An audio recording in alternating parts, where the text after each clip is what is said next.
Então, a gente falando, então, para a gente contextualizar aí o cenário que a gente vai jogar. Então, já apresentando tanto para o pessoal aí, quanto para vocês também. Lobisomem Apocalipse, o cenário oficial e a grande maioria dos suplementos oficiais que tem, eles concentram muito as ideias na América do Norte. Então, grande parte do que o livro tem vai concentrar a ideia de cenário, visão das tribos, origem das tribos, história das tribos, tudo dentro da América do Norte. Mas vai dar umas pinceladas. Vai falar de tribos que vieram da Europa, de lugares da Ásia, de lugares da Oceania, outras situações.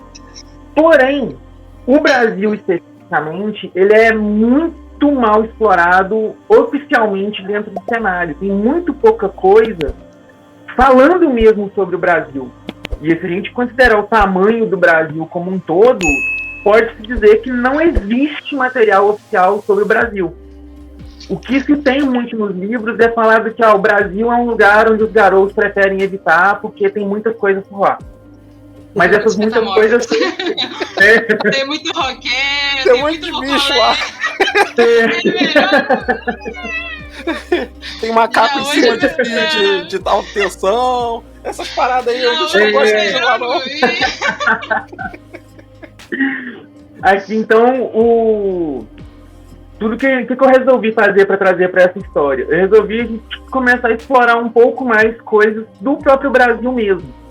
Então a gente vai situar a história aqui no Brasil, mais especificamente em Minas Gerais, e a gente vai fazer uso aí de coisas brasileiras para a gente colocar dentro da ideia de cenário.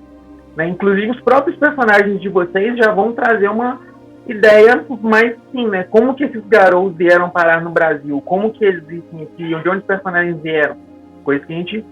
Segunda temporada, hein, gente? Vamos ajudar aí, ó, pra gente explorar esses personagens, fazer background, todas as corbilhões do Jabá aí, ó. Mas a gente vai explorar esse lado. Então, o que vai acontecer? Vai destoar, vai sair um pouco da regra oficial lá, canônica do livro, né, dos materiais, dos suplementos originais e tudo, mas a gente vai seguir ainda a ideia base do livro. Ainda é o mesmo cenário, ainda os grandes eventos ainda aconteceram daquela forma, com aqueles envolvidos, aqueles nomes, a organização base ainda é aquela. Só que a gente vai pegar coisas, né, não exploradas do nosso Brasil. Né? Então, gente, é o seguinte, a história vai se passar aqui em Minas Gerais, especificamente no ano de 2021, então ela vai ser bem recente. E os eventos da narrativa, eles vão começar exatamente à 00:36, deixa eu ver aqui certinho a data, à 00:32, na verdade, do dia 21 de junho, que foi exatamente quando aconteceu o equinócio de inverno. Né? Então vai acontecer bem na entrada, na mudança ali, né, do ciclo para entrar o inverno. Então o que acontece? 2015 aqui no Brasil, né, fora todos os desastres ambientais que a gente já enfrenta naturalmente, né, o desmatamento, incêndios e poluição e todas essas coisas que já são comuns aí para quem mora no Brasil. Em 2015 teve o acidente do rompimento da barragem em Mariana, que foi aí um dos maiores acidentes ecológicos do século e o maior acidente da indústria até então, ecológico envolvendo a indústria aqui no Brasil. Foram centenas de quilômetros quadrados de vegetação, água, solo, animais, por onde o mar de lama de dejetos químicos passou, morreu. Simplesmente assim, a vida extinguiu. E pouco depois, né, 4 anos depois, em 2019, teve outro rompimento de barragem, dessa vez em Brumadinho, que faz parte da região metropolitana aqui de Belo Horizonte. E, mais uma vez, em questão de segundos, um mar de lama varreu tudo, inundou uma parte da cidade, matou muita gente perdeu tudo, aconteceu, né, catástrofe que se estendeu para fora de Minas, porque caiu no rio, por onde o rio foi passando, foi sujando, chegou até o mar, do mar foi espalhando. Então, assim, a catástrofe foi muito grande. Depois disso, a floresta amazônica sofreu um incêndio que, dentro do cenário para o jogo, não é considerado um incêndio criminoso, né? Mas aconteceu esse acidente de proporções aí épicas. Acredita-se que foi um acidente natural, foi feita investigação e tudo, mas não conseguiu se comprovar ou se achar um indício de que fosse um incêndio criminoso, mas foi um incêndio muito grande. Junto com isso, a gente, em 2019 para 2020, se eu não me engano foi isso mesmo, tem o surto de pandemia, né? Então, Covid-19 afetando o mundo, pandemia comendo solta, o índice de mortes da pandemia é altíssimo, né? Então entrou aí para a história como uma das maiores epidemias, né? Pelo número de mortes e tudo mais. Teve muita comparação a outros surtos do passado, e é uma coisa que afetou assim o mundo das trevas como um todo. É vampiro, é mago, é fada, é criatura metamórfica de outra raça que não garou, outros tipos de seres sobrenaturais, afetou todo mundo. Mesmo que não seja diretamente com o acidente ou com o vírus, afetou porque as grandes energias se movimentando por trás disso afetaram muita coisa. Afinal de contas, a morte ela não deixa de ser uma energia, né? uma força. E um número grande de mortes, assim, repentinamente, de uma só vez, causa algum tipo de mudança de alguma forma. E a gente entrou, se eu não me engano, em 2020, ou não sei se foi de 2019 para 2020, 2019, mas foi recente agora, bem recente mesmo. A gente entrou na era astrológica de Aquário, que cada era astrológica dura cerca de 2000 e poucos anos, não sei exatamente quanto tempo não, mas a gente saiu da era de Peixes e entrou na era de Aquário. E a era de Aquário é uma era que proporciona muitas mudanças. A última vez em que teve toda essa mudança, a energia de Hélios movimentou todo mundo e aconteceu muita coisa. Se for realmente aí aproximadamente 2000 anos aí cada mudança de coisa, foi mais ou menos coincidiu com os eventos ali do Messias, Jesus Cristo que está caminhando na Terra e todas aquelas forças que geraram aqueles eventos e tudo mais. Então, dessa vez, a Era de Aquário entrou e todas essas mudanças. Com esse mar de mortos, né, esse mar de lama que passou, matando toda essa vegetação, tudo que aconteceu, essa região de Mariana e de Brumadinho, ali por onde a lama passou, tudo morreu, inclusive na Umbra. Né? Quando isso aconteceu, a força que isso causou, a perda de vida, o dano em Gaia, foi tão grande que a própria Umbra sofreu esse efeito. Então toda a área por onde passou esse negócio virou uma grande tempestade. Tipo aquela... É mais ou menos igual a área de Tormenta, fazendo um jabazinho rápido aqui assim. Aquela tempestade rubra e coisa e tal, que você percebe que tem algo errado que não deveria estar ali naquele lugar. É mais ou menos a mesma coisa. Todo esse pedaço ali onde morreu é uma grande tempestade. Obviamente que nesse passar aí de 6 anos, já entraram outras pessoas, outros seres para tentar investigar, magos já tentaram investigar, vampiros e tudo mais. Os Garou que tentaram investigar, que entraram nessa tempestade, nunca voltaram. Se algum voltou, vocês, personagens de vocês, ou as grandes lendas e tal, não sabem de nada. Acredita que quem entrou, nunca voltou. E tudo isso se manteve mais ou menos nesse nível, e essa região foi chamada de Zona Morta, porque tudo de uma determinada linha para frente estava realmente morto. Só essa tempestade tinha movimento. Até chegar à entrada do solstício de inverno. Que a entrada do solstício de inverno fez tudo mudar. Que é o momento onde a gente vai começar a crônica.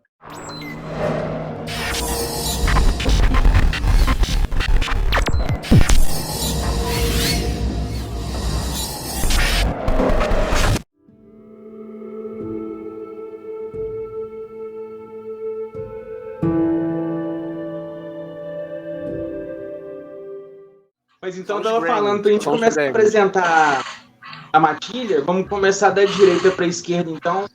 James, apresenta pra gente o seu personagem.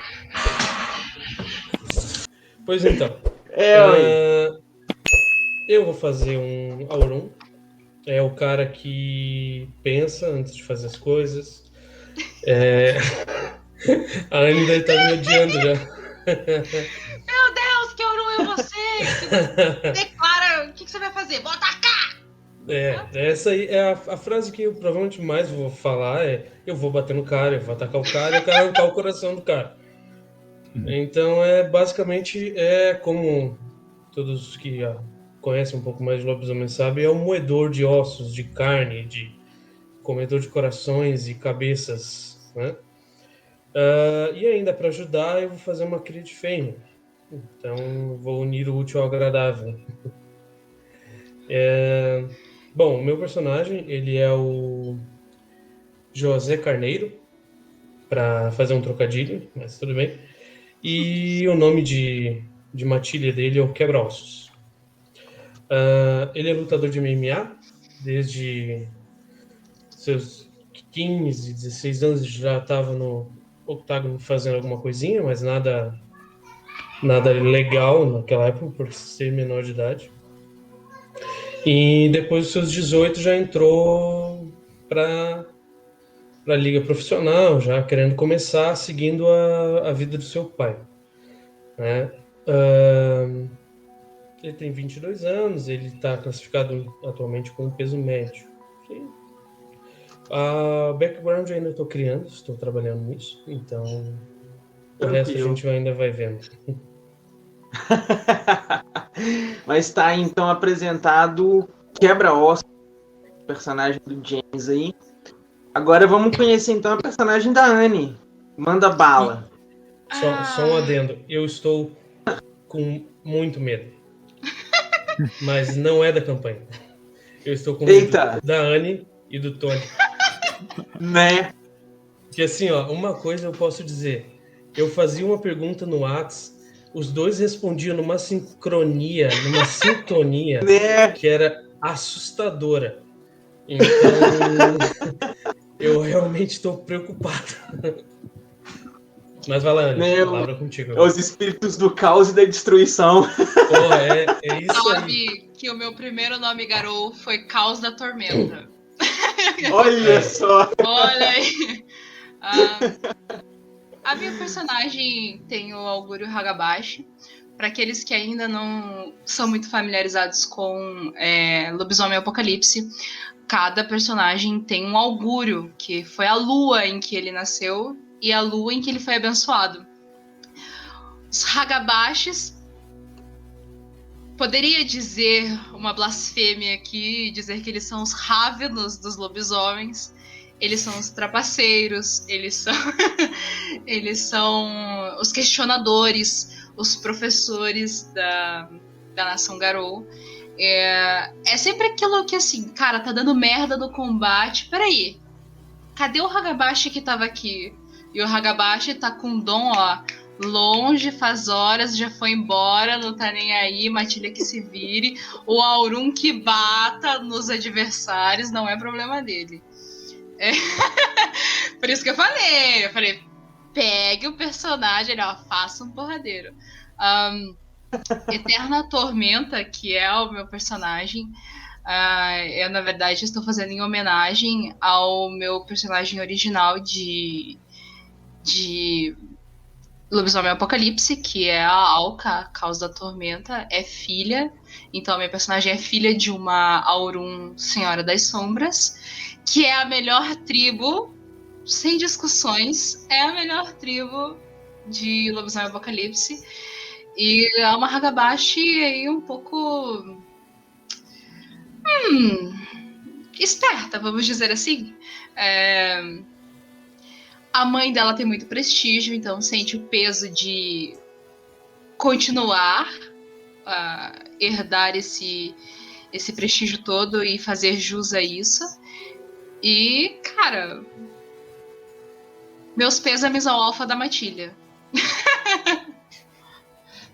Eita, vai sofrer, vai sofrer. Vai sofrer um pouquinho, mas assim, vamos lá, né, cara? Eu espero que o Aurum não tenha fúria alta.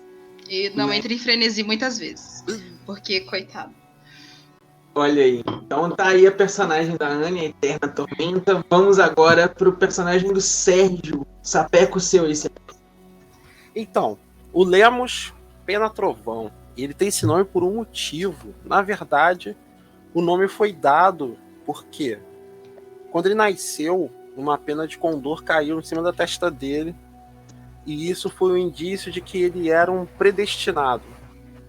Alguém que tinha ali no passado a reencarnação de algum Garou do passado, que ninguém sabe qual é esse Garou, né? E conforme o tempo foi passando, essas expectativas em cima do Lemos foram aumentando cada vez mais, né? Ele foi criado dentro da nação Garou. O pai dele é um parente, a mãe dele ele não conheceu direito. A mãe dele é que era a Garou da história. Ele não chegou a conhecer direito. A mãe dele desapareceu depois do nascimento dele. E dentro da tribo dos Filhos de Gaia, existem comunidades que... Agora eu não estou conseguindo lembrar o nome. Tem um nome específico para as comunidades dos parentes dos Filhos de Gaia, né? Ele foi criado ali desde pequeno nessas comunidades. Ele não conhece quase nada do mundo exterior. Ele é um roceiro, é o da roça mesmo, sabe? E quando ele teve a primeira transformação, coincidiu dele ter a primeira transformação durante a meia-lua, que seria a lua do Filodox, né? E ele sempre foi muito gentil com todo mundo. Ele nunca foi arrogante, mesmo com todo mundo ali falando que ele era especial, era um predestinado, tinha certas preferências na hora de fazer as coisas. Ele sempre foi aquele cara grandalhão, mas com um coração mole, sabe? Ele sempre quis o caminho do diálogo, o caminho de tentar fazer o bem com todo mundo, né? Que alegria do Hagabashi ouvir isso. Só que quando ele se transforma e tem alguma criatura da Wyrm por perto, ele dá vazão à fúria dele. Isso é uma coisa que ele realmente abomina, é a destruição da natureza e a corrupção, né? Em geral, a corrupção da Wyrm em geral. Esse é o Lemos. Gente, antes de... Só interrompendo antes do Raulzito falar aí, queria falar que o Sr. Tony chegou, tá na live já aí. Então, cuidado, bota a roupa agora, tá aparecendo. E também queria... Olha que é bem possível, tá conhecendo bem o Sr. Tony. E também queria agradecer aí ao Sr. A, que comprou uma caixinha, já garantindo aí a primeira pra próxima temporada aí. Isso aí, senhora. Vou dar o exemplo pra galera. Agora eu vou deixar vocês aí que eu tenho que alimentar o meu filho. Já volto. Aí, ó, tá vendo? Então, na sequência aqui, daqui a pouquinho já chega ali no Tony. Na sequência, vamos pegar aqui o Raulzito, que era o próximo, já que o Pena Trovão tá aí apresentado pra galera. Vai lá, Raulzito, qual que é o seu personagem? Cara, o meu personagem ele é um Teurge, né? Que é eu, como eu disse, joguei pouco Lobisomem Apocalipse, mas eu sei que ele é uma coisa um pouco mais espiritual, assim, né? E o meu personagem ele não é brasileiro, na verdade ele é chileno, né? Um chileno chamado Atahualpa Dias, que eu não decidi exatamente quanto tempo ele chegou ali na cidade, né? Não sei o que é mais interessante pro Edu aí. Mas eu não vou detalhar muito o passado dele, porque ele tem um segredo sombrio, né? Eu já falei pro Edu o que aconteceu e por que ele recebeu esse nome, Noite Perdida, né? Então, por hora, acho que tá bom. Narrador, eu queria rolar aqui um dom que eu tenho.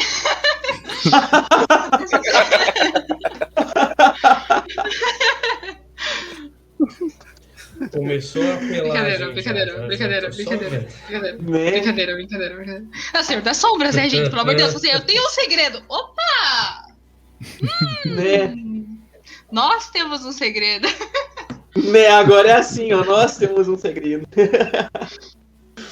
Então, o galera chegou agora atrasado o Tony e vai... Ô, Tony, seja bem-vindo aí. E a gente já apresentou aqui o cenário rapidinho, mas qualquer coisa a gente volta, não tem problema não. E o pessoal tá apresentando aí agora os personagens, tá comentando um pouquinho sobre os personagens aí pra todo mundo conhecer os personagens dos outros. Pode apresentar o seu personagem, por favor.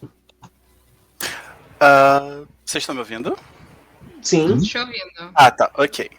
Porque às vezes o meu microfone briga comigo. Preocupa Bom, não. a minha personagem... Tudo bem. A minha personagem, ela é filha da minha outra personagem. Eu roubei a ideia da Anne, pra falar a verdade. A gente tá jogando junto na mesma mesa e pra economizar a ideia, a gente aproveitou os filhos, né? Que eles estão aí pra isso. Né? Essa personagem, pois é, ela ganhou o nome de Nascida das Estrelas por um motivo.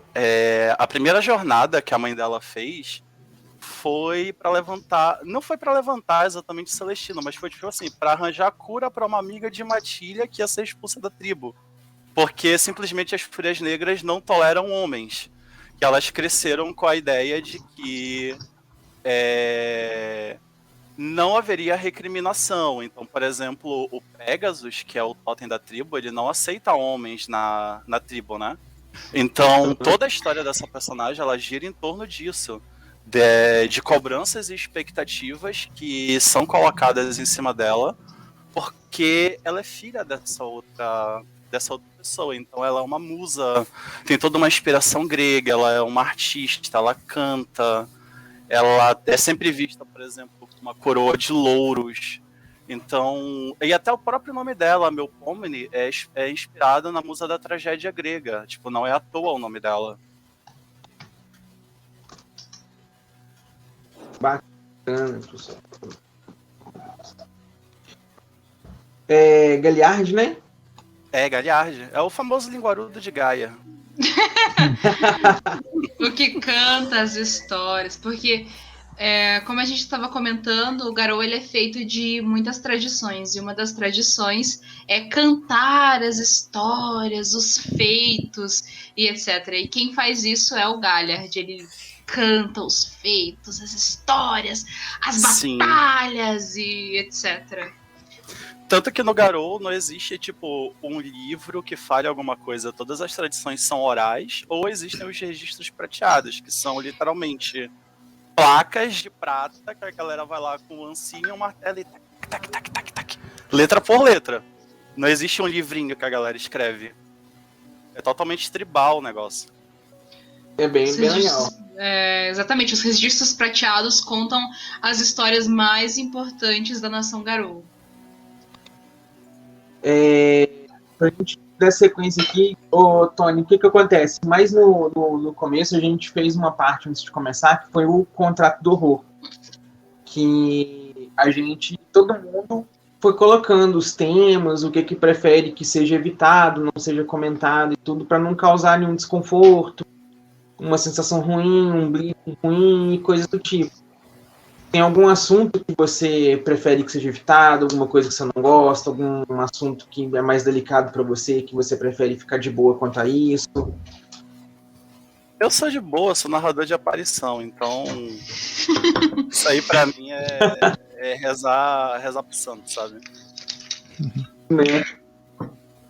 Então, bacana, tá apresentado aí os personagens. A ideia é a seguinte, galera.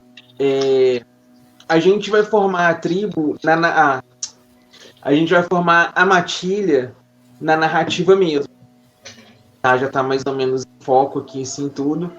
Só vamos precisar para a próxima sessão. Se vocês já tiverem isso agora, já até me adianta também, já facilita um pouco. É de onde os personagens de vocês são. Do Raulzito eu sei que é chileno. Mas e o de resto de vocês aí? Eu e Tony, nós somos de Minas Gerais, de um caerne de fertilidade. Se o narrador permitir, claro. Pode, tranquilo. Estabelece depois. Pode até ser aqui em Belo Horizonte mesmo, que já fica até mais próximo da bem região. pertinho. Mais fácil. Já fica de host. DM, Sérgio, vocês pensaram? Carne de fertilidade tem história. Não pensei, cara, mas pode ser da região. Não vejo problema nisso. Só não me peça pra fazer o sotaque, porque eu não consigo. O sotaque mineiro é o melhor sotaque do Brasil. Não tem como quem não é de Minas imitar o sotaque mineiro. É molinho, é só falar uns trem e falar pão de queijo. Nossa, que... O povo acha que é só falar trem, rapaz. Até o nosso jeito de falar trem é característico. Eu não sei imitar sotaque porque curitibano não tem sotaque. Então a gente nem conhece essa palavra. A gente... Imagina, né? A gente não tem. Mentira. A gente não tem. Como assim não tem? Né? Porque eu saiba carioca que não tem sotaque. Que história é essa? Fala chiqueiro, isqueiro. Queremos ver. Né? Então, gente, todo mundo pode... Não precisa se preocupar em questão de ter um antecedente totem, o totem da matilha e coisa e tal, que isso vai ser uma coisa da própria campanha, tá? Da própria história. O totem já vai ser um presente, vamos colocar assim, a formação. Presentaço, viu? Porque, pelo amor de Deus. Tá dando Olha, gente, que narrador bonzinho, pelo amor de Botei Deus. 5 pontos de totem à toa. Não, tira o poder. Eu ia gastar, socar 5 pontos em totem. Mas a hora que ele falou, não vamos, não precisa se preocupar com totem. Bora colocar lá raça pura, nuvem, então fetiche. Não, vamos. 5 pontos de parente nessa bagaça aí. Não, eu soquei raça pura e ancestrais por causa disso. Ancestrais que eu vou ficar é um pra baixo em rolagem antecedente muito social? bom.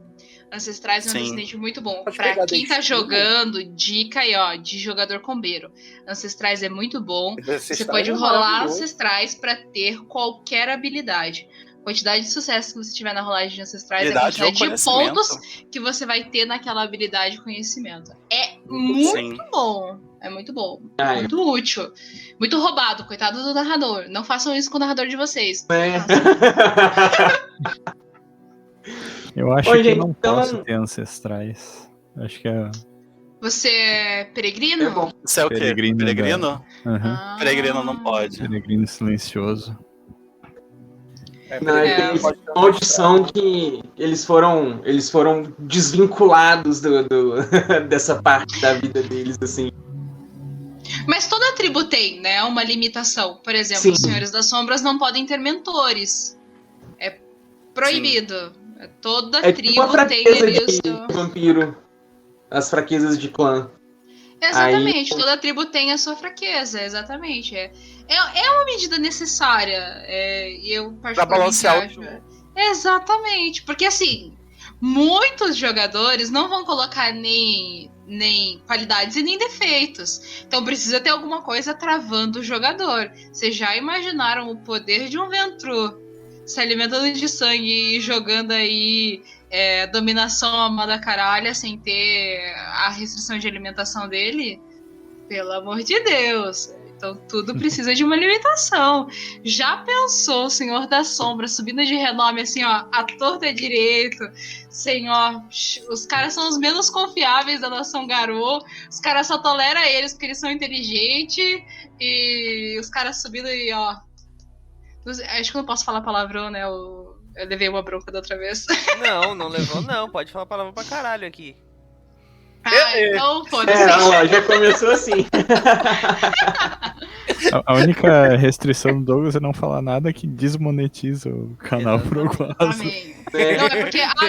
não foi você. Não posso falar o nome do lugar, mas eu participei de um podcast e aí o tempo todo, eu fui ouvir depois editado, eu falava... Então, pi, e aí, pi, e daí, pi, que não podia falar palavrão, e eu esqueci. E eu, pô, caralho, vai lá, A galera- porra, puta que pariu! E... A galera ali no chat tá me desafiando a imitar um sotaque carioca, mas agora eu fiquei pensando, eu não me lembro mais como é que é, mano. Eu tô muito... Como é que é o sotaque carioca aí? Fala pra gente aí, Sérgio. Biscoito. A gente faz misto quente ao invés de fazer misto quente. Misto quente, tá certo. É porque a galera não sabe meu sotaque, né? Eu quero saber, o Raulzito não vale, o Edu não vale, nem o James. Eu quero saber dos 3 novatos aí, né? Os convidados. De onde eu sou, né? Pensem aí. Eu sei de onde você é. Não tem como saber. Não, tu sabe onde eu moro, mas não de onde eu sou. Ah, pelo amor de Deus. Ó, Meu Deus. Vou deixar a live aí pra vocês. De Curitiba você não é, porque o teu leite quente não dói o dente da gente. Meu Deus. Então, de Curitiba você não é.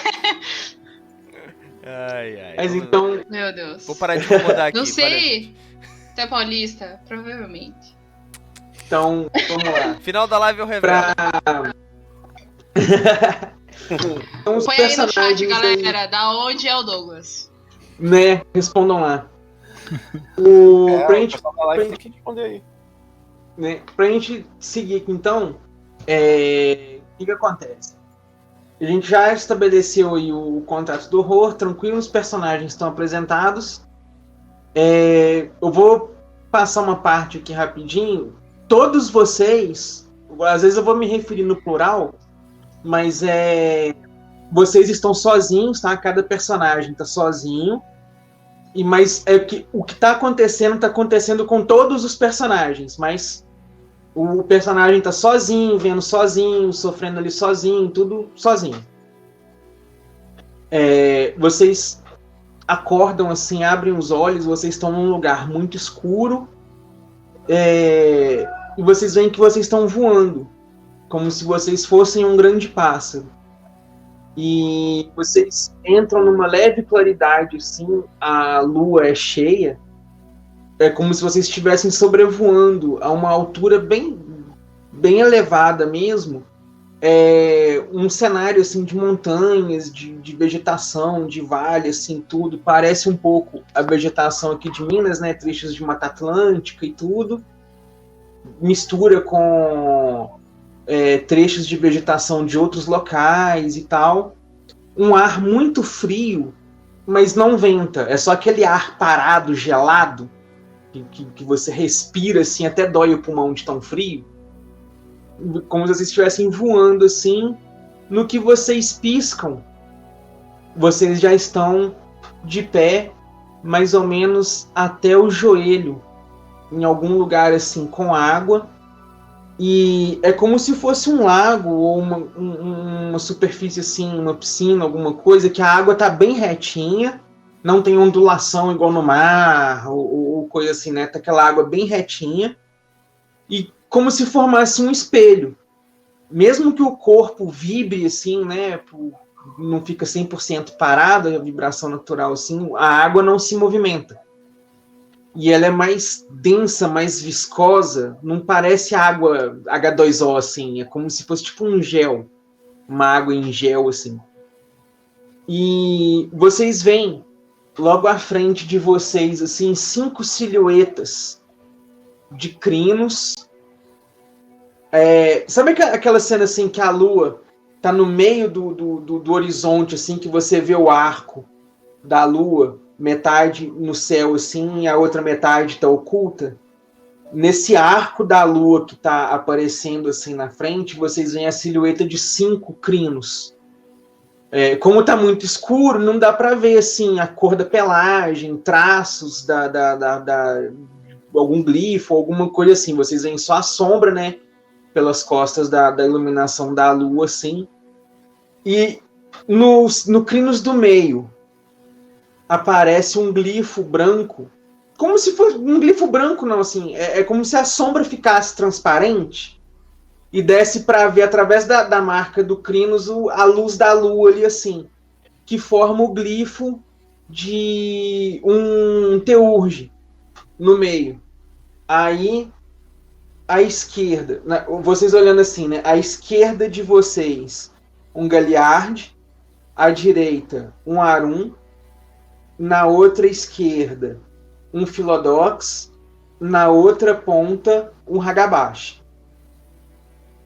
E aí forma essa luz assim, e no que vocês piscam de novo assim, essa sombra some e vocês estão no meio de uma floresta. Não é nenhuma floresta que vocês conheçam, não traz nenhuma sensação de familiaridade esse local. E vocês olham assim, tá uma iluminação bem forte da lua, tá uma lua cheia assim, bem grande mesmo. A iluminação tá bem de boa, tá quase de dia assim, vamos colocar aquela luz bem prateada. E vocês veem assim, vocês ouvem bastante movimento de alguma coisa passando, ou por entre as árvores, ou perto de vocês assim. Vocês, daquela instintivo, né, que se mexe assim para olhar o que está acontecendo e tudo. Quando vocês olham para o lado assim, que olha para frente novamente, é como se tivesse uma grande sombra na frente de vocês assim, que encosta na testa de vocês assim. No que encosta na testa de vocês, aquela sensação de caindo, como se estivesse despencando assim, de costas para algum lugar. Só que enquanto vocês caem de costas, né, tipo assim, estou caindo, né, a sensação do cair, o vento está vindo das minhas costas, eu vou bater com as costas no chão. O que vocês veem é que vocês estão se aproximando. Deu para entender a ideia? Vocês estão caindo assim, mas estão vendo, é como se estivesse aproximando aqui, ó. E tá caindo aqui. É bem louco, né? Eu não vou saber descrever bem a ideia. Vocês sentem que estão caindo com as costas, mas é a visão que está se aproximando, sabe? Alguma coisa aproximando da visão de vocês, assim. E aí, de repente, tudo para. Vocês estão, tipo, em êxtase, assim, deitados. Não tem mais sensação nenhuma de estar caindo, ou subindo, ou nada. Só um grande breu, uma grande escuridão.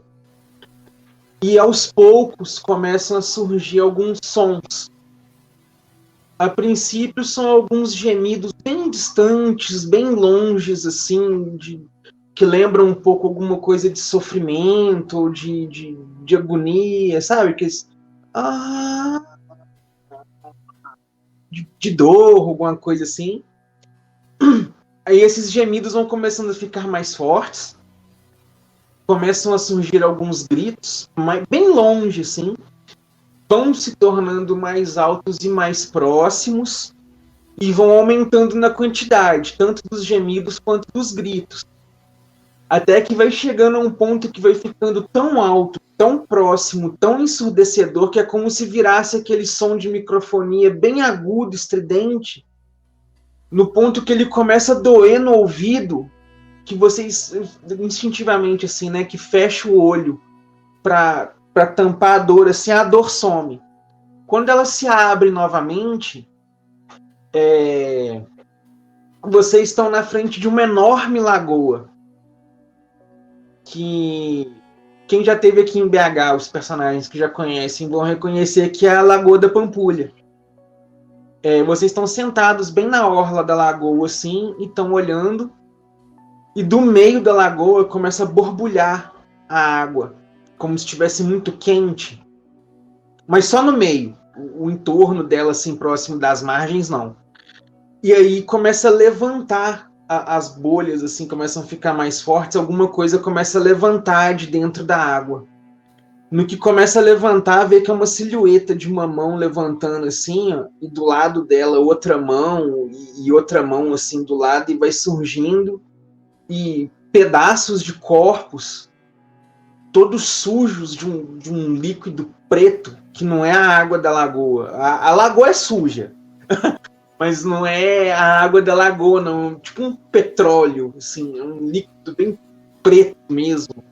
Um cheiro muito ruim também.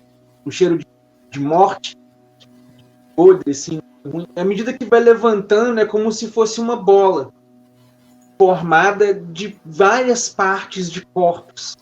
E ela vai levantando da água, assim, vai levantando, até até fica mais ou menos no meio, assim. Quando ela tá no meio, ela cai de novo. No que ela cai, vem uma onda dessa água suja que estava na orla da lagoa, vindo na direção de vocês, assim. E quando ela bate em vocês, assim, vocês acordam na cama de vocês. Vocês olham no relógio, alguma coisa assim, quem tem relógio de parede, relógio de pulso, ou vocês tiverem para olhar as horas, exatamente 00:32 do dia 21 de junho de 2021. Tem problema a gente seguir um pouquinho, só essa introdução assim, separada, ou vocês querem que a gente comece na próxima sessão de vez do... Dá pra mim essa pergunta? Não, pro pessoal. Tua opinião não importa, Douglas. Vou voltar pra mim em seguir. Assiste aí só. Valeu. Caramba.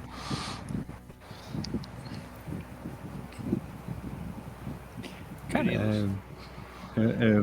eu não terminei a silêncio. ficha, assim, pra ser sincero, mas... Né? Falar de um jeito- A gente pode dar sequência na próxima sessão, não tem problema. Uns pontos importantes que Senhor underline, Que a gente underline vai- editor quer ver um caso gatinho. vocês queiram colocar no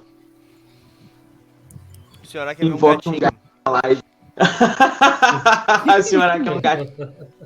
Tem um Então, aqui, ó. algum de vocês tem um gato? Aham, Aqui, ó, pô. tem um bem...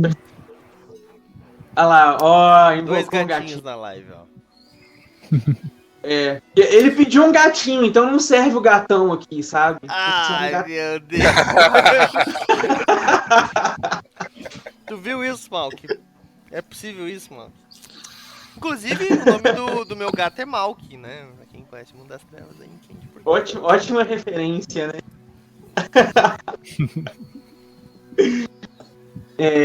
Alguns pontos aí pra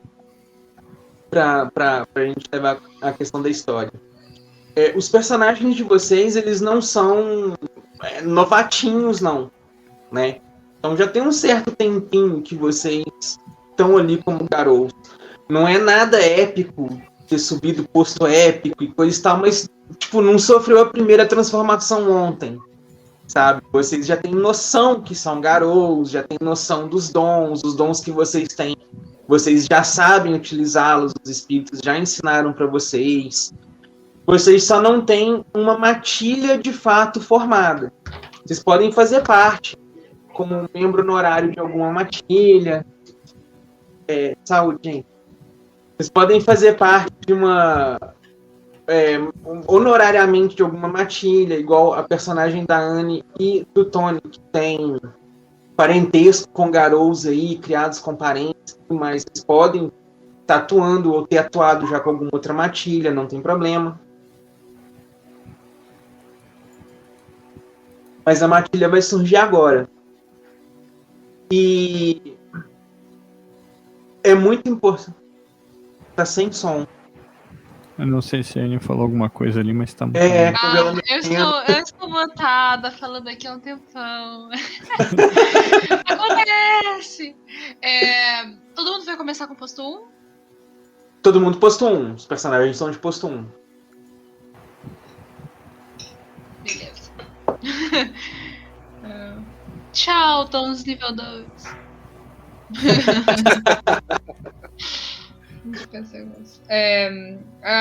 A gente vai ser formado matilha, né? Nós vamos ser escolhidos. Nós não vamos formar a matilha antes disso, né?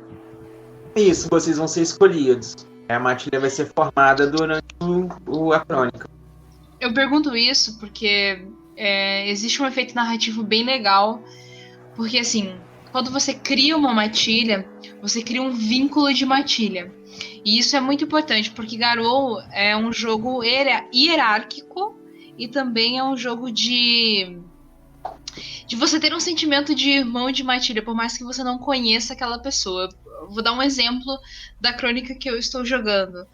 Eu comecei o jogo vendo o alfa da matilha sendo punido e tendo os pelos arrancados, e eu fui lá e arranquei o pelo dele, tirei sarro da cara dele.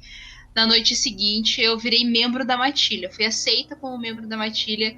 E o meu primeiro sentimento foi de pena, foi de culpa por ter feito aquilo com ele. Então, esse sentimento, esse vínculo cria-se e é muito forte, muito mais forte do que um vínculo de família, por exemplo.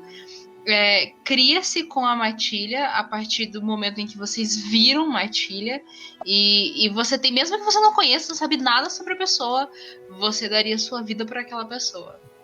É bem bacana isso de se interpretar. E inclusive até a ideia da matilha, até inclusive postei hoje lá, viu gente, lá no site do Movimento RPG, saiu um textinho meu lá no Liga das Trevas sobre totens.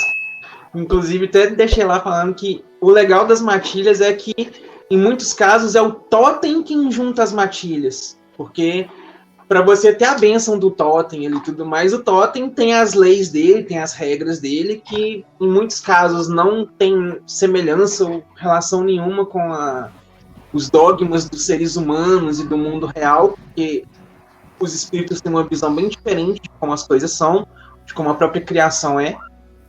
Então, os totens, eles têm umas certas condições, uns motivos e toda uma questão assim.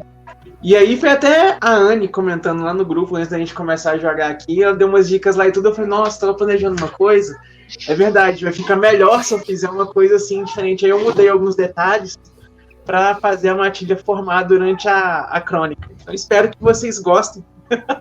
Até para vocês descobrirem quem será o totem da matilha. Quem será? O espírito, ele é muito do venha a nós e o vosso reino que se foda, entendeu? Né?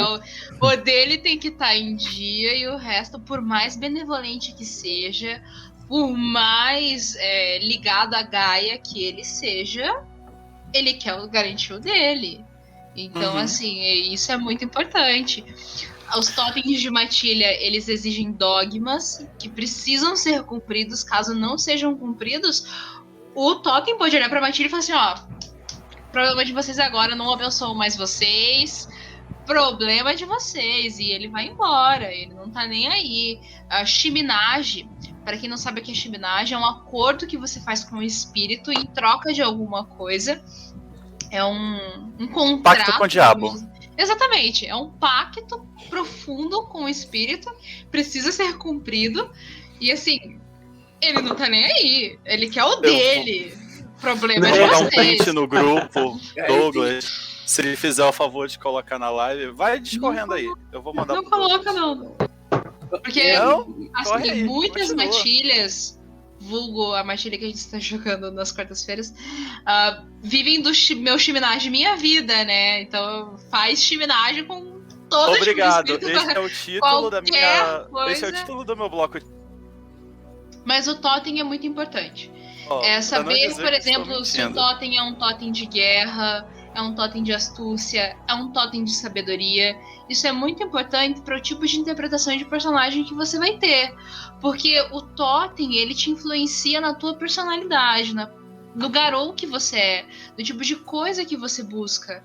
Se você segue um totem de guerra e é um totem de guerra que te abençoa, você vai buscar a guerra, você vai buscar a luta, você vai entrar em combate sem pensar muito, sem ter medo. E se você é um totem de sabedoria, você já vai mediar as coisas, vai pensar duas vezes. E tudo isso influencia na interpretação do garou. Tanto o totem de matilha, quanto o totem de tribo.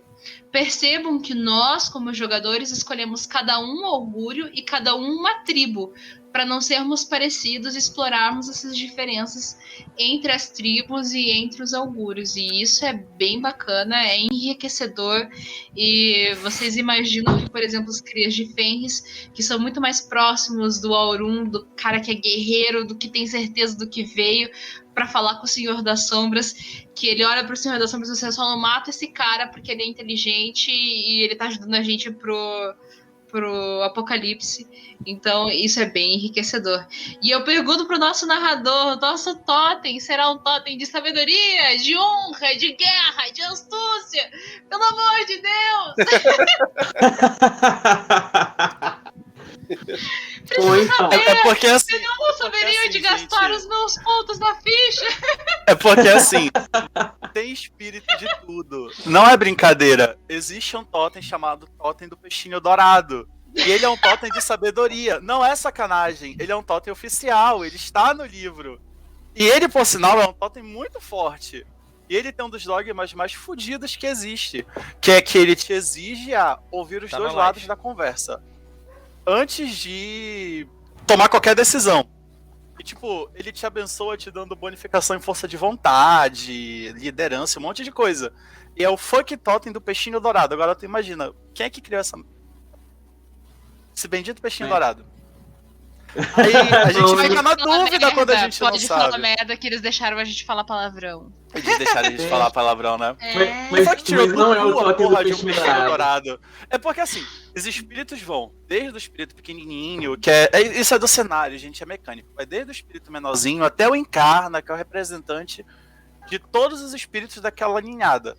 Aí você pensa que, porra, tem o Peixinho Dourado, sei lá, de tudo. E, cara, eles inventam totem pra tudo mesmo.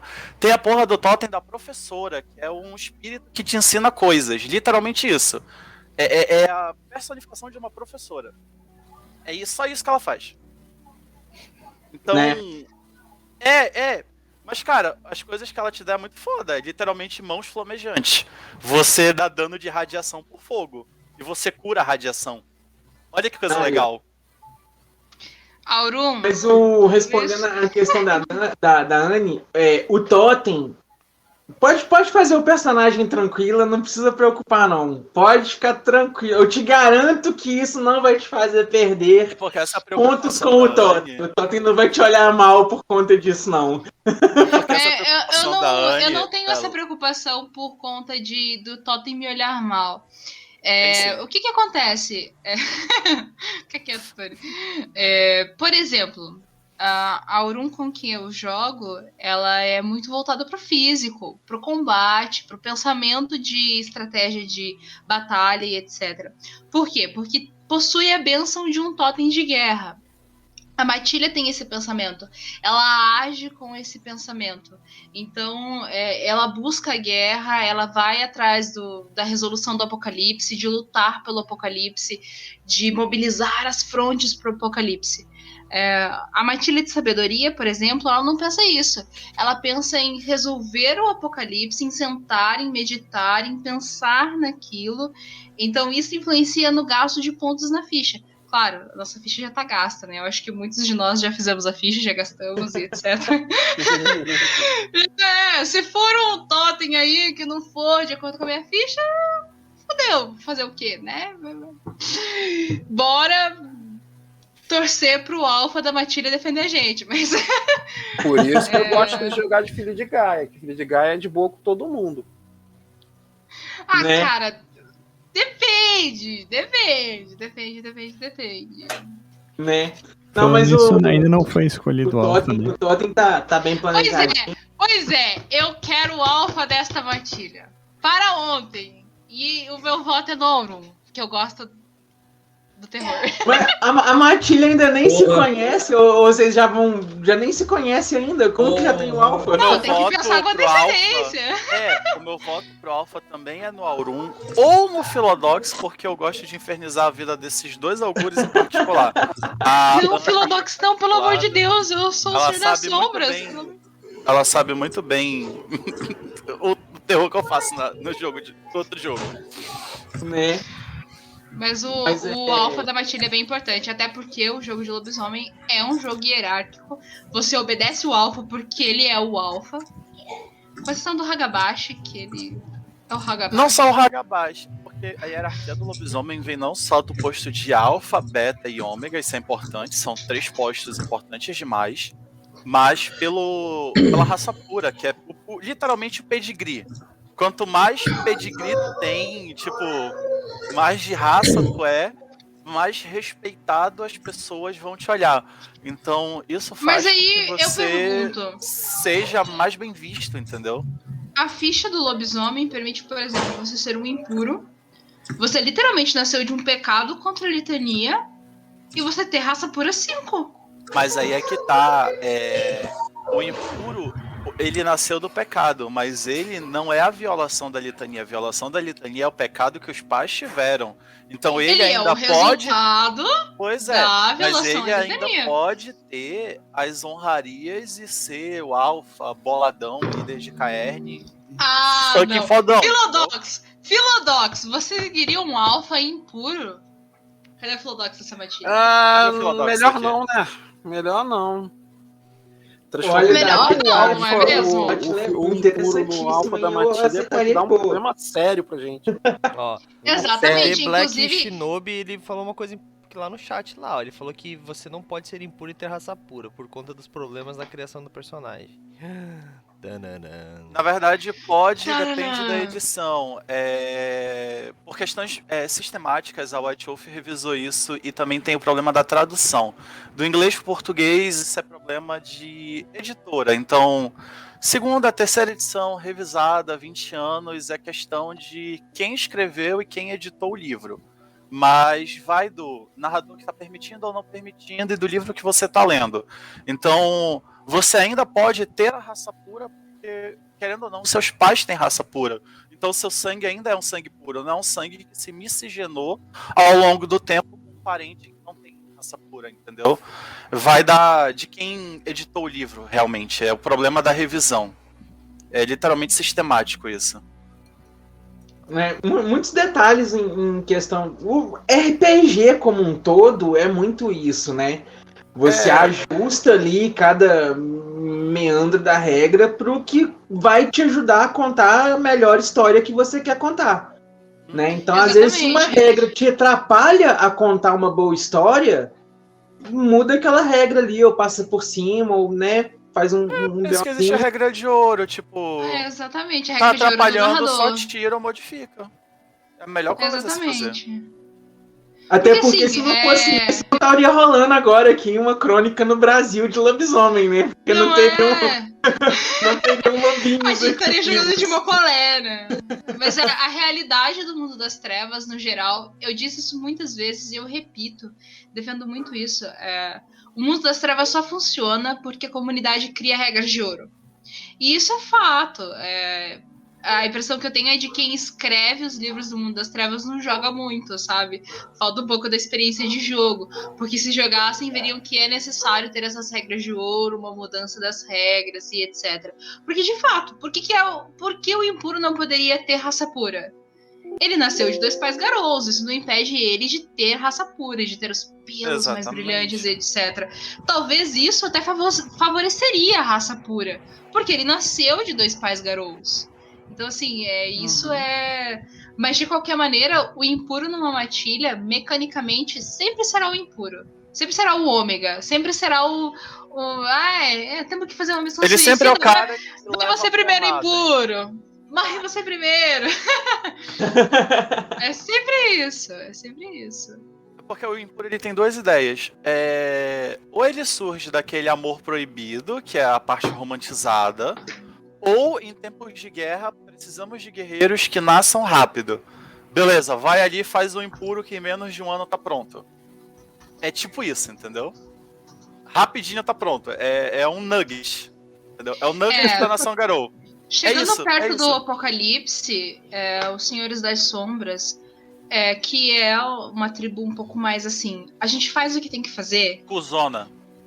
Não, assim, é uma tribo que faz o que tem que fazer, que vê a necessidade e se dispõe a fazer aquilo que ninguém quer fazer. Muito próximo ao Apocalipse, os Senhores das Sombras começaram a produzir impuros assim em massa. Por quê? Porque Gaia precisava de guerreiros para lutar o Apocalipse. Então, isso é insano de pensar, porque é uma violação à litania às regras vitais dos Garous. Eles seguem aquilo de maneira religiosa e pecar contra aquilo tem muitas consequências. Então, os Senhores das Sombras se dispõem a cometer esse pecado, a ser mal reconhecidos e a fazer esse tipo de pecado para tentar lutar contra o Apocalipse, para tentar resolver o Apocalipse e vencer o Apocalipse. Então é insano a gente pensar nisso. E completando o que a Anne falou, a litania não é só um conjunto de regras que você segue de forma religiosa. Descumprir a litania significa se macular com a Wyrm. Ou seja, não farás tal coisa, beleza. Você vai lá e faz, significa que a Wyrm tá maculando o seu corpo. Ou seja, você tá fazendo merda, tá dando merda. Então, você tá gerando mácula, você tá trazendo a gente da Wyrm, pode gerar... Cara, desde corrompido, tem fumor, tem um monte de criatura que aparece. E tipo, gerar impuro também é uma das coisas da litania, e tem um ritual que é para apressar o parto ou para atrasar o parto de um garoto, e que foi inventado pelos Senhores das Sombras perto acho que foi da Guerra da Fúria, um ritual antigo pra caramba, que foi por causa dos impuros, que foi para apressar o parto de um filhote pra que a criança nascesse mais rápido. É tipo assim, acelera isso daí, tirar do forno, que é pra tirar o risco da mãe morrer e poder produzir filhotes mais rápidos, entendeu? Pra quem não muito sabe, bizarro isso. Um filhote impuro é um filhote que com certeza vai ser um garou. Exato. É 100% de chance certeza. E ele Exatamente. com certeza vai matar a mãe, porque ele tá sendo Mas gestado aí- na forma Crinos. Entendeu? Mas Então aí imagina não- um Crinos, uma criatura de 5 toneladas, dentro do estômago do útero de uma mulher, sendo gestada ao longo de um ano inteiro. E ele sai com 3,5 metros de altura, entendeu? Né? Entendeu? Esse Tem é o uma- problema. Gaia precisa de guerreiros. Mas eu vou deixar só uma dica, então, pra quem tá acompanhando. O totem, que vai ser o totem da matilha, por exemplo, ele aceitaria um impuro liderando a matilha. Só vou deixar aí, só essa dica, só pra Anne ficar com a pulga atrás da orelha aí, ó. Tem uma outra. Eu não quero essa pica. Eu já disse no grupo e repito: essa pica não é minha. Essa pica é do Aspira. Né? Vamos Mas é porque, assim, resolver de assim. fato, mecanicamente, é muito raro um Hagabashi ser um alfa de matilha. Uhum. Vamos dizer Depende muito da matilha também. Os Da matilha que a augúrios. gente tá fazendo. Exatamente. Os augúrios, eles servem pra direcionar aquilo que Luna te abençoou. Então, o Arun da matilha, ele é sempre o cara que é o guerreiro, que vai pensar no combate, vai pensar na guerra, vai se concentrar naquilo. O Galliard é o cara que vai pensar no social da matilha, vai pensar nessa interação assim, social da matilha. eu- A Lua, ele influencia muito nisso. O Hagabashi, meu filho, tá ali por causa acontecer. Né? Meu filho, ó, A questão da lava liderança minhas também, mãos.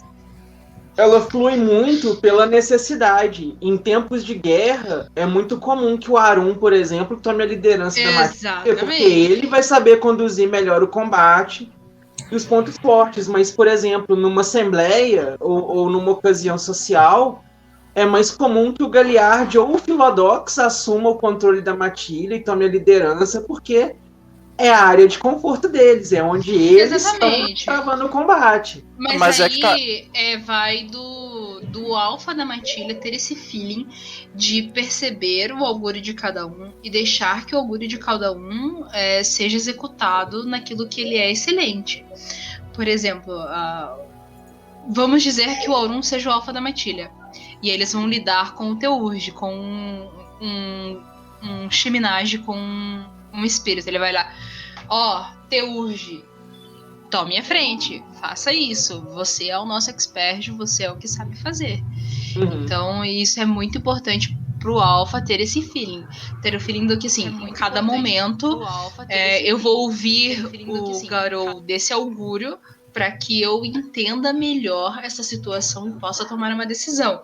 E o alfa da matilha é aquele que vai matar no peito e dizer assim, pé deu pra se fudeu. Quem joga truco sabe esse termo, né? Pé deu pra se fudeu. Então, assim, eu assumo a responsabilidade daquilo que eu estou fazendo. Eu tenho consciência de que isso pode matar a minha matilha inteira e eu estou assumindo a responsabilidade disso. Isso é muito importante pro alfa ter em mente.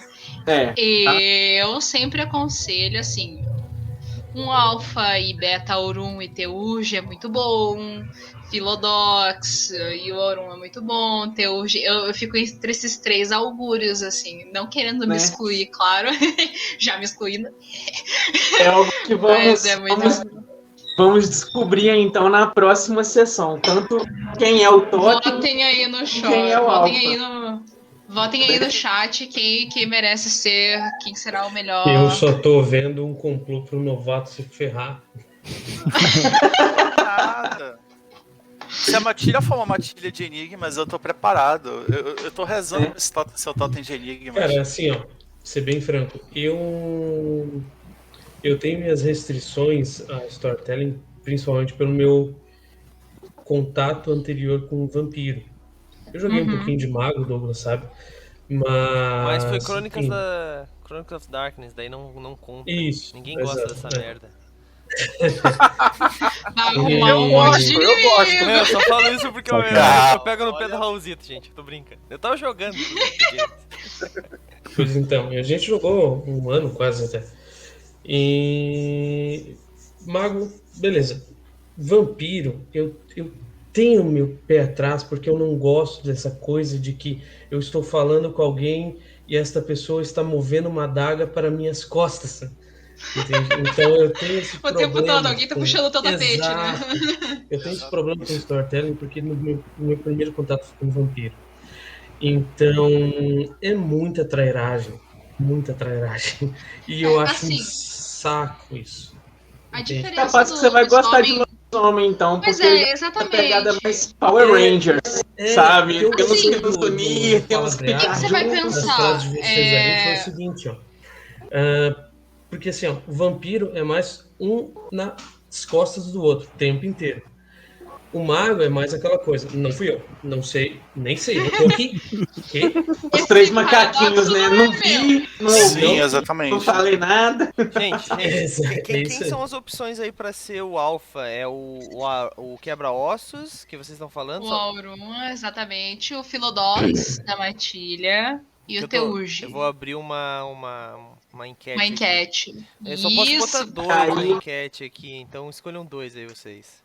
Tira o Teurge, então. Cara, o teu hoje é bacana. Eu Não põe o preferia. Philodox, não, porque aí vai ser inquisitor essa porcaria, vai dar merda, vai ser. Não faz, acabou, ou faz. Foda-se, é a minha palavra. Não. Meu sonho de Não vai dar princesa é esse Philodox ser o Kitena. Esse era o meu sonho de princesa. Ah, Não, Anya, para. Não. Assim, Isso que é uma tribo bem interessante, mas acho que ela não combina muito bem com o Brasil. Combina. Combinar, combina. A questão é tipo. É porque assim, todas as tribos combinam com todos os lugares. A questão é, tipo, você está disposto a se abrir para aquela visão, entendeu? Sim. Como é que eu posso explicar? É que o Não é Kitena que eu- gosta de o Kitena, entendeu? Isso Não foi é a que melhor eu- coisa não é que que eu eu- ouvi essa eu- semana. Não é que eu tô falando assim, não dá pra jogar com essa tribo no Brasil. Não é isso. É que quando eu vou fazer um personagem, por exemplo, no meu cenário tem o Kitena, né? Tem a tribo Kitena no Brasil. Mas quando eu vou fazer um personagem, eu gosto de incorporar pensar como o personagem pensaria e tal. E as minhas duas tribos favoritas são o Senhor das Sombras e Filhos de Gaia. Como já tinha o Senhor das Sombras, eu fui de Filhos de Gaia. Filhos de Gaia é tribo boa. Mas Cara, então, assim, o Alfa da Eu tô me sentindo Matilha minoria tem aqui que... nesse jogo, mas tudo bem. O Aurum da Matilha de fato vai ter que. O Alfa da Matilha de fato vai ter que ser um cara um pouco sensato, assim, porque pensa bem, ele tem um Hagabashi, Senhor das Sombras, ele tem um Aurum, Cria de Fenris, ele tem um Galha de Fúria Negra, ele tem um Philodox. Assim, ele tem o estereótipo do estereótipo na mão dele. Ele vai ter que ser razoável. os augúrios na sua Exato. forma mais pura. Exatamente, ele vai ter que ser um pouquinho razoável aí pra poder gerenciar essa matilha. Sim, E de fato, ainda tem uma coisa agravante aí. É que tem 5 pontos ali que eu posso ainda manejar, né? Mas esses 5 pontos que era pra Totem não vai ser. Ó, Eu não peguei ritos, porque eu eu não tava pensando em ser alguém alfa. pegou peguei. ritual? Eu peguei. Quem pegou ritual? Eu botei 3. Eu ainda não já comprei nenhum imaginava antecedente. o Urge Vamos- não ia vamos fazer a deixar- parada de Urge. E Eu cobri o lado vamos do deixar cara. o- alfa. Vamos deixar então, gente, o Douglas colocar lá Já botei, a votação já da botei. enquete. Já botou lá. eu fiz o negócio errado aqui, mas vai funcionar igual. Eu botei um negócio pra gerar um palpite. Então a gente vai escolher quem vai ser o baseado nos palpites. Bom, Galera, Fadamete. tá aí no chat, é só eu clicar lá em dar o palpite. Só pude botar 2 pessoas, então eu botei o Aron e o Philodox, tá? Então. Pô, não botaram aniquilação, não? Não, olha só, os senhores das sombras, durante a história, são conhecidos como os betas. Por quê? Não é que a gente não serve pra ser alfa? Não, é porque a gente quer essa pica. Se der problema, a gente fala que é culpa do alfa. Exatamente. Culpa, ó, lavamos nossas mãos. Foi ele, ó. Foi ele, não foi A eu. melhor coisa de ser ômega impuro é tu falar, essa pica é do alfa. Pelo amor de Essa Deus, é a melhor gente, coisa. eu estava fazendo Né? a minha ficha e eu pensava assim, o que é que vai dar menos problema pra mim? Eu tava lá, dom, fraquezas fatais. Esse é o meu dom de tribo, é esse mesmo. Vamos descobrir coisa dos outros. Vamos empatia alta, vamos. Que isso? Pelo Isso, amor de isso Deus. porque a Anne se manteve na caixinha da. Né? Mas então, eu peguei- gente, Vamos ser pau no cu, entendeu? Eu peguei coisa de outra tribo. Não vamos ser não. Não vamos ser não. É. Vamos ser mas bonzinhos. então já definimos aí, então, né, como que vai ser o cenário, como a gente vai passar, já apresentamos os personagens, já tivemos a introduçãozinha do sonho. Na próxima semana, então, a gente começa aí, de fato, a nossa narrativa. Ih, Tô um cadinho nervoso, tô apreensivo, espero que gostem. A má notícia é que empatou. Ah, não. Caramba, sério? Sério. Ah, não. Então, eu acho justo, como nós botamos ou o Quebra-Ossos ou o Pena de Trovão, que seja o Noite Perdida, o alfa da matilha. Sacanagem. Ah,